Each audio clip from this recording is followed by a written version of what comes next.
एक आपली भगिनी पुढे चालली, 5 वर्ष करोड रुपयाच्या योजना महायुतीच्या सरकारच्या माध्यमातून तिनं आणल्या. आपण तिच्या पाठीशी उभं राहिलं पाहिजे. शेवटी ती कुणाच्या घरची लक्ष्मी आहे, कुणाच्या घरची मुलगी आहे, कुणाच्या घरची माता आहे. अशा पद्धतीनं माझी त्या सरोजीचं काम करत असताना ती हळवी आहे हे मी पण मान्य करतो. तिला एखादं पटलं नाही की तिच्या डोळ्यात पाणी येतं, परंतु ते पाणी वैयक्तिक तिच्या करता येत नाही, तिच्या विधानसभा मतदारसंघातले प्रश्न सोडवण्याच्या करता येत असतं.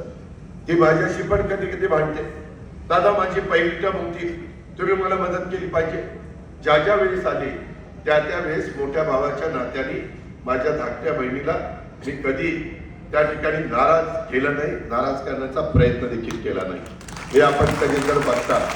आताच्याही काळामध्ये, आताचं तर निवडणुकीचं वर्ष होतं, अजून 4 वर्ष आमच्या हातामध्ये.